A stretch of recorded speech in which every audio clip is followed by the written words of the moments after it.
The Stoics have been delivering harsh truths for centuries. It's what they did. Epictetus said that you should be hurt after you experience Stoic wisdom. He said it's like you entered a hospital. When you left, you're going to be in pain because you weren't well when you entered. I'm Ryan Holiday, and in today's episode, I'm going to give you 50 hard Stoic truths. Some of them are going to challenge you. Some of them are going to make you uncomfortable. You're going to disagree with some of them, but that's okay. They're not supposed to go down easy, but they will make you better. You're not being harmed. You're not being screwed over. You're not being challenged. You're being, Epictetus said, paired with a strong sparring partner. Life is helping you. Life is making you better. Life is teaching you. Life is making you stronger. You want to wrestle with this. You pick hard sparring partners. Pick people who you get better for wrestling with. You can't learn that which you think you already know. That's Epictetus. Ego is the enemy because when you're a know-it-all, you're right. It's impossible for you to know anymore. You know everything it is possible for you to know. You're not that important. Marcus Aurelius, he says, run down the list, all the people that came before him. He says, what happened to all these famous names, these names that used to sound so familiar? You know what they are now? They're like what Taylor Swift talks about, a who's who, who's that. We all disappear. We all recede into memory.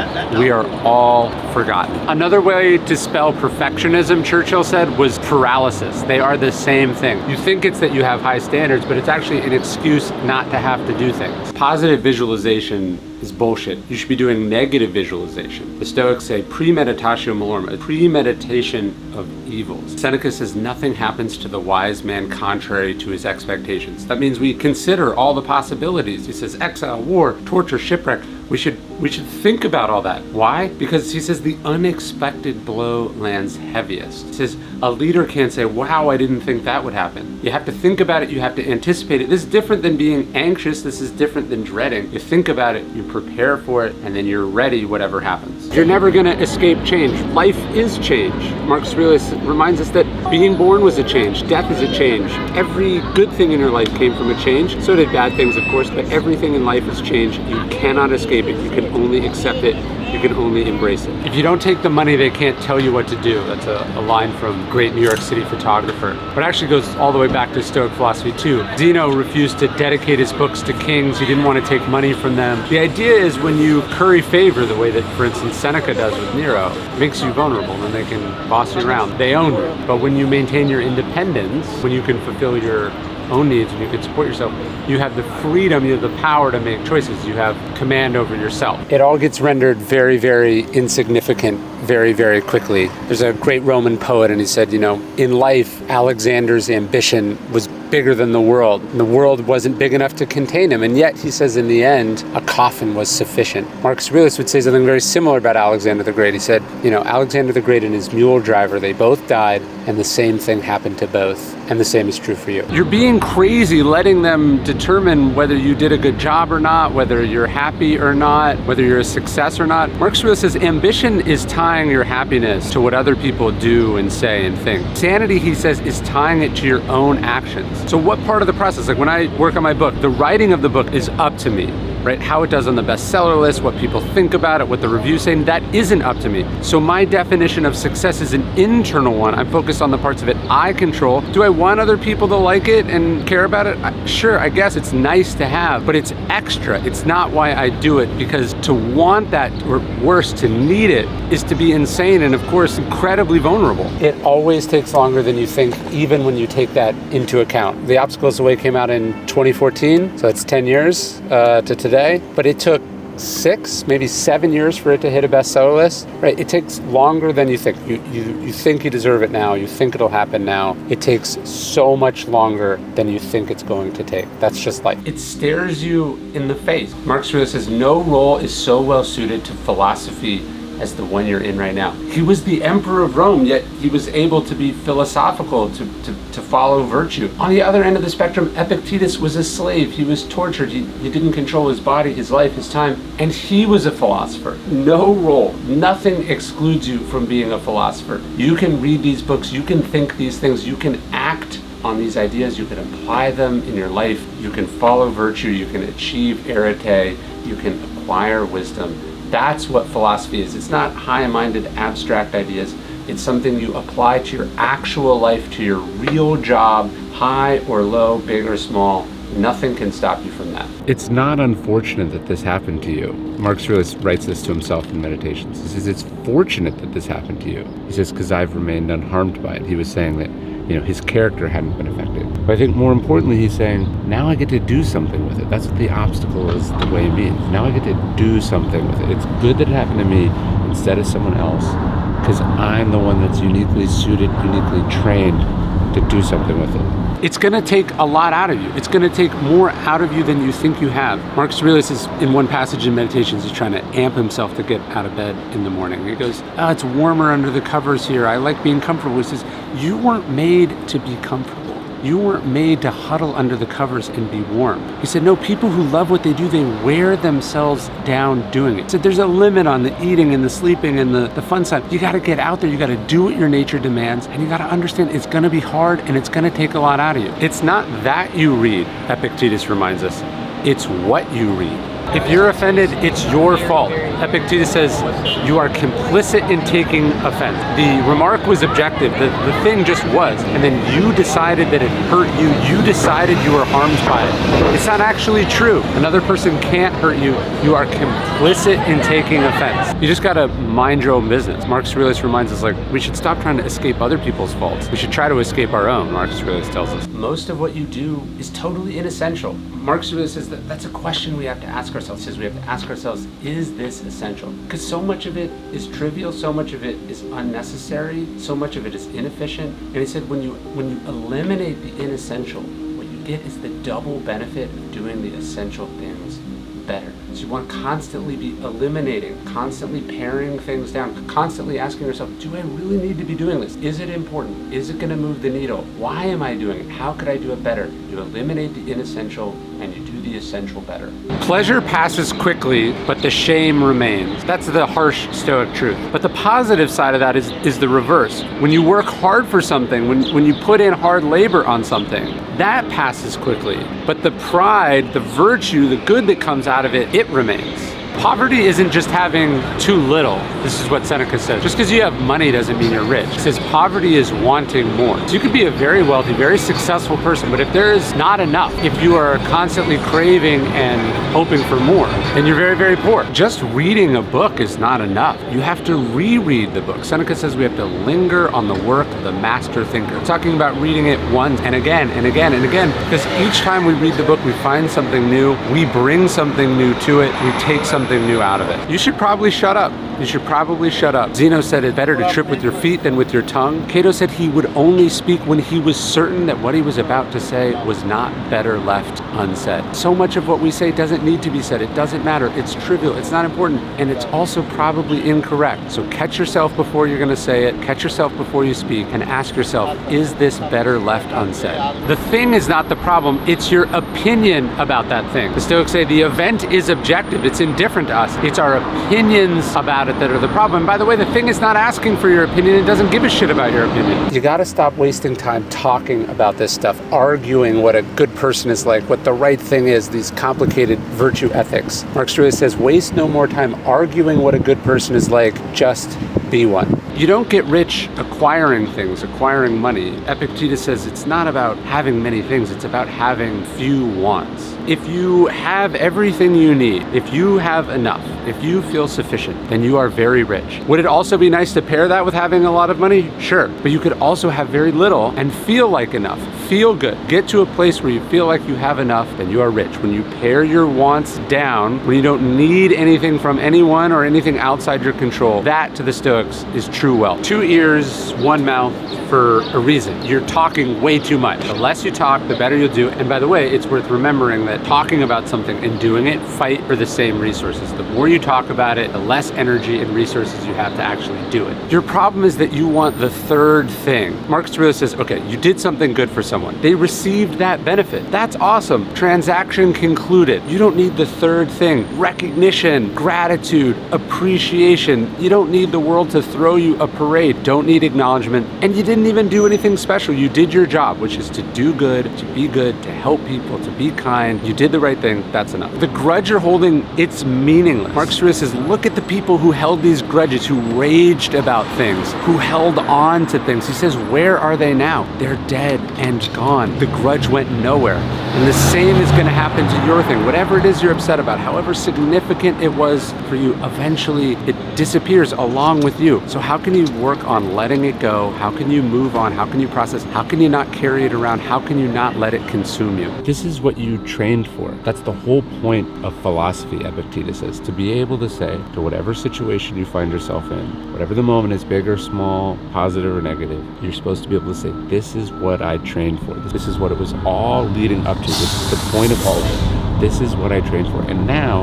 I'm going to apply all these things that I learned, that I've been reading about, that I've been talking about, that I've been experimenting with, all the experiences that I've gained up until this point. This is what it was all for. It's called self-discipline for a reason. It's not something you wield against other people. In Meditations, Marcus Aurelius says, remember, tolerant with others, strict with yourself. They're your standards. They're your goals. They're your beliefs. You can hold yourself to them, but not other people. Seneca says we're all slaves to something. He points out a powerful Roman who was a slave to his mistress. He talks about a Roman politician who's a slave to his ambition, to the crowd, right? Maybe you're a slave to money or food or wine. He says even slave owners were slaves to their estates. So we're all slaves to something. And he says we should look very suspiciously at any habit or practice or item that has power over us. We cannot go without, that controls what we do and say and think and where we go.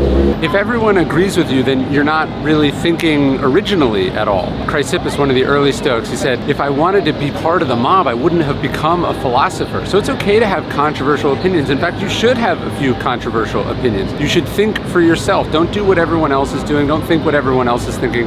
Think for yourself. The obstacle is not the problem. You're the problem. Your opinions about it are the problem. Your orientation towards it is the problem. The Stoics say the obstacle is the way, right? The impediment to action advances action. What stands in the way becomes the way. What do they mean by that? Marcus Aurelius is saying that there's something you get to do because of this, right? There's things that you can do now that you couldn't do before. There's an opportunity for you to act with courage or discipline or justice or wisdom. There's something you can do now that you couldn't ordinarily do. We can't let a crisis go to waste. We have to use this thing in front of us. Yeah, it seems like an obstacle, but now there's something we get to do because of it if we do it. You have two choices, Seneca says. You can laugh or cry. Democritus, one of the philosophers, he cried. He despaired at how awful and evil the world was. Seneca pointed out Heraclitus, he laughed at it, right? We think of the Stoics as humorless, but they weren't. Instead of despairing, instead of being angry, instead of being depressed, instead of any of those negative emotions, they decided to laugh at the absurdity of life. They decided to laugh at the pain that life can inflict on us, because it's the one part of it we control. We control our response to it, so we might as well find humor in it instead of pain and suffering and anger. You're not going to be successful because you haven't defined what success is. You haven't really thought about where you're trying to go. Seneca says that if you don't know what port you're sailing towards, no wind is favorable. If you don't take the time to really go, where am I trying to go? What does that look like? Why am I interested in that? Why is that important? Is that in my control? You're not going to be able to make the individual day-to-day, part-by-part decisions that will allow you to actually get there. You won't know how to respond properly to the things, the opportunities, and to the obstacles that you face along the way. Look, you don't control what happens. You don't control other people. You don't control the weather, you don't control the world. You really don't control anything at all, but you do control how you respond to those things. That's the truth. You don't control other people or places, you control how you respond. What good is posthumous fame, the Stoics say? It won't do you any good, you'll be dead. And more importantly, Marcus Aurelius reminds us that the people in the future aren't going to magically be better or smarter. They're going to be just as stupid and annoying and misinformed as they are now. So stop chasing posthumous fame.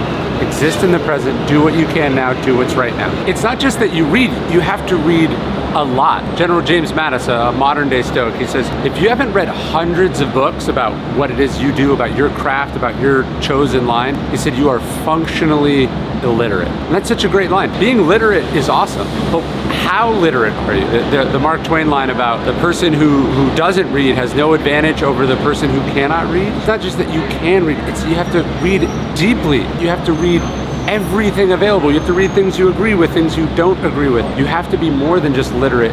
You have to be functionally literate. You have to know what it is that you do. You have to understand this life thing inside and out. The world, life can be amazing. You're being too idealistic. In meditation, Marcus Aurelius writes to himself, he says, remember, you don't live in Plato's republic. He says, don't go around expecting utopia. Don't expect people to be perfect, because they're not. That was actually the knock in Rome against the great Stoic Cato. Cicero said, look, this guy's problem is that he thinks he lives in Plato's republic instead of the dregs of Romulus. He was too high-minded, too idealistic, and he couldn't be pragmatic and practical enough to exist, work with other people to solve imperfect problems with imperfect solutions. But that's part of Stoicism too. You're gonna die. That's the Stoic idea of memento mori. Life is very, very short. You could leave life right now, let that determine what you do and say and think. You could go at any moment, and in fact, you will go at some moment, and that moment could be very, very soon. The people you meet are gonna suck. This is the harsh truth that Marcus Aurelius opens meditations with. He says they're going to be jealous and annoying and difficult and stupid. They're going to be all these things. We know they're going to be these things. We have to go into the day with our eyes wide open. That's the harsh truth part of it. But the uplifting part, the happy part of it, is the second part. He says, but they can't implicate you in ugliness. And he says, more importantly, remember that you're made to work together, that life is incomplete without those kinds of people, and that we're related, and that we share an affinity and a bond for each other. We can't be surprised by it. We can't let it suck us down, and we can't let it change us for the negative. We still have to be good. We still have to do our job. We still have to play our part. You're harming yourself. Marcus Aurelius says it can only harm you if it harms your character. What he means is the thing happens to you, they stole from you, they lied to you, they did something to you. But then it's in how you respond. If that makes you worse, that makes you do something unethical, if it makes you something other than what you should be, that's where the harm comes from. The harm comes in your reaction and how you're responding to the thing. What they did to you is nothing if it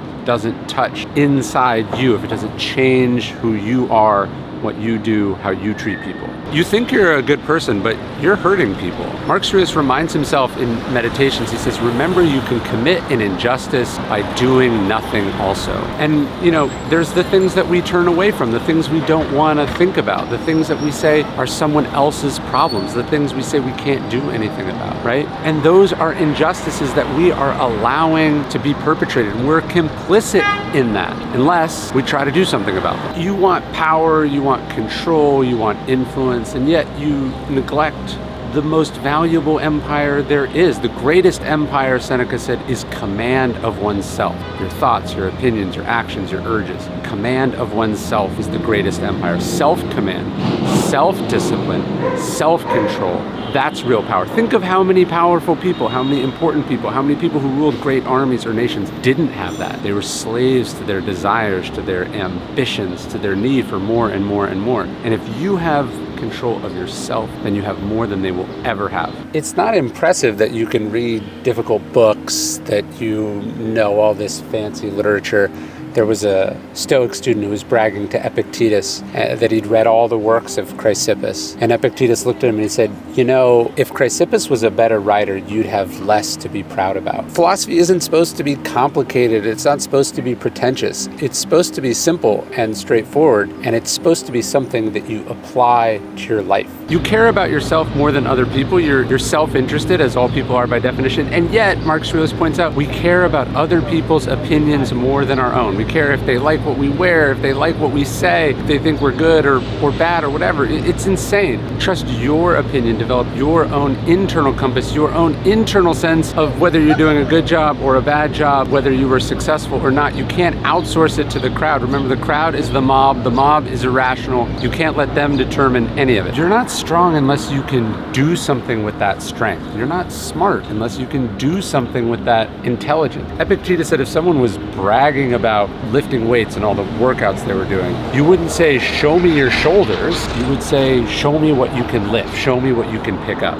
Right? So ultimately, the learning we do, the work we do, the training we do, it's got to be about the practical application. It's got to be what you're able to do with it. You're not going to be remembered. You're paying too close of attention. Epictetus says if you want to improve, you have to be content to be seen as ignorant or foolish in some matters. He was saying that if you're on top of everything, if you know the latest gossip, all the breaking news, what you're doing is not paying attention to the important things. What you're not doing is working on yourself. You have to be willing to say, I don't know about that, I didn't hear about that. If you're following everything, you're really following nothing. You're weak if you lose your temper. Stoicism was a masculine philosophy, but Marcus Aurelius pointed out how sort of pathetic it is that we get overwhelmed by our emotions and we lash out at people. Men sometimes judge other men for crying, but it's strange that we don't judge each other for losing our temper, which actually does hurt people, which is of less purpose. When you feel that sort of rage or anger coming on, the Stoics say, get control of yourself, get command of yourself. Say, is this who I want to be? Is this what being a mature adult is? And the answer is almost certainly no. You are impotent. Your anger is impotent. Marcus Aurelius in Meditations, he quotes a line from a lost play by the playwright Euripides. And the line says, and why should you feel anger at the world as if the world would notice? Nobody cares. It doesn't matter. It doesn't mean anything. Your anger, your resentment, your grievance, you are shouting into an enormous void. You are yelling at an inanimate object. You are mad at forces that are so enormous, that are utterly amoral, completely indifferent to you and your existence, so you might as well let it go. Part of the reason your life sucks is because your thoughts suck. Marcus Aurelius says that our life is dyed by the color of our thoughts. So if we see only negative, if we only see the worst in people, if we only see what's impossible, if we only see how we screwed up, right? That's gonna color our perception of reality. Your life is dyed by the color of your thought. If your life is negative, if it's full of grievances, well, of course the world is going to look that way to you. Every day I send out one Stoic-inspired email totally for free. Almost 1 million people all over the world. If you want to take your Stoicism journey to the next level, I would love for you to subscribe. It's totally for free. You can unsubscribe at any time. There's no spam. Just go to dailystoic.com/email. Love to see you there.